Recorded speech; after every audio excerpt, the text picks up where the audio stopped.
بسم اللہ الرحمن الرحیم۔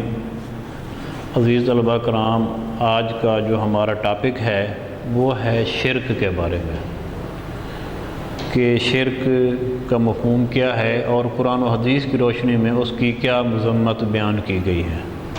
تو سب سے پہلے ہم نے شرک کی تعریف کرنی ہے۔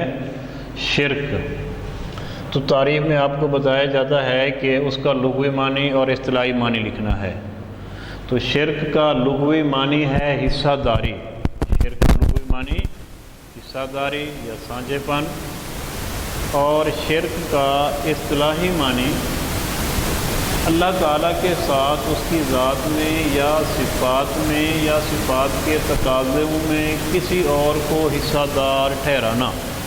اللہ تعالیٰ کے ساتھ اس کی ذات میں یا صفات میں یا صفات کے تقاضوں میں کسی اور کو حصہ دار ٹھہرانا شرک کہلاتا ہے۔ یہ شرک کی تعریف ہے۔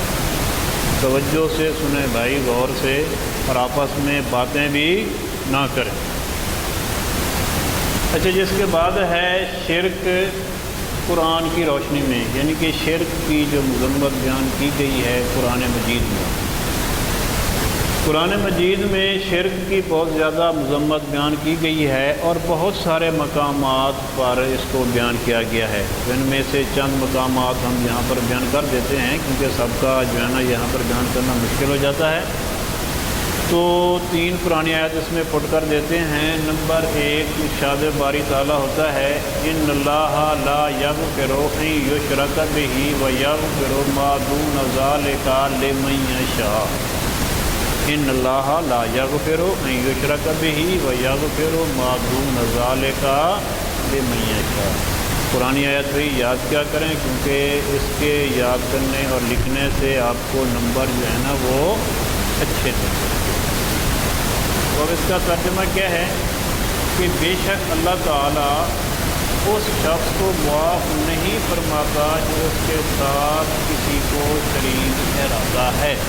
بے شک اللہ تعالیٰ اس شخص کو معاف نہیں فرماتا جو اس کے ساتھ کسی کو شریک ٹھہراتا ہے، اور اس کے علاوہ جس کو چاہے معاف فرماتا ہے۔ یعنی کہ اس سے مراد یہ ہے کہ چاہے انسان جتنا بھی گناہ گار کیوں نہ ہو، تو اس کی معافی کے چانسز ہیں، اللہ تعالیٰ اس کو معاف فرما دے گا۔ لیکن جس نے شرک کیا اس کی معافی کسی صورت میں بھی نہیں ہے۔ قرآن مجید کا یہ اٹل فیصلہ ہے۔ تو اسی طرح دوسری جگہ ارشاد باری تعالیٰ ہوتا ہے، ان الشرک لظلم عظیم، ان الشرک لظلم عظیم، کہ بے شک شرک بہت بڑا گناہ ہے، بہت بڑا بھاری گناہ ہے۔ تو یہ بھی جو ہے نا اس کی مذمت میں قرآن آیت آئی ہے۔ اب اس کے بعد تیسری جگہ ارشاد باری تعالیٰ ہوتا ہے، من یشرک باللہ فقد حرم اللہ علیہ الجنہ، من یشرک باللہ فقد حرم اللہ علیہ الجنہ، جو شخص اللہ تعالیٰ کے ساتھ کسی کو شریک ٹھہراتا ہے تو پس اللہ تعالیٰ نے اس پر جنت حرام کر دی، یعنی کہ وہ جنت میں کسی صورت میں نہیں جائے گا۔ تو یہ 3 آیاتیں جو ہیں نا آپ کو یہاں پر بتا دی ہیں۔ اب اس کے بعد ہے احادیث کی روشنی میں، یعنی کہ احادیث کے اندر جو شرک کی مذمت بیان کی گئی ہے وہ بھی بے شمار مقامات ہیں جہاں پر شرک کی مذمت بیان کی گئی ہے۔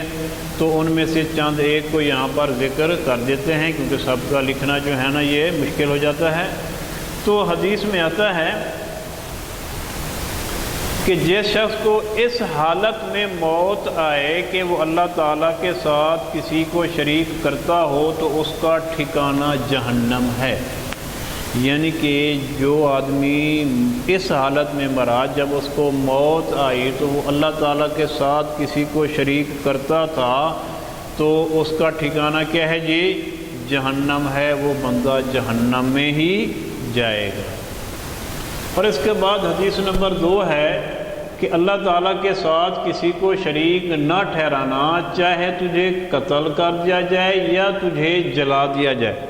دیکھیں کتنی سخت وعید ہے اس حدیث کے اندر، کہ آپ صلی اللہ علیہ وسلم نے فرمایا کہ اللہ تعالیٰ کے ساتھ کسی حالت میں بھی کسی کو شریک نہ کرنا، چاہے تیری جان کے چلے جانے کا بھی خطرہ کیوں نہ ہو۔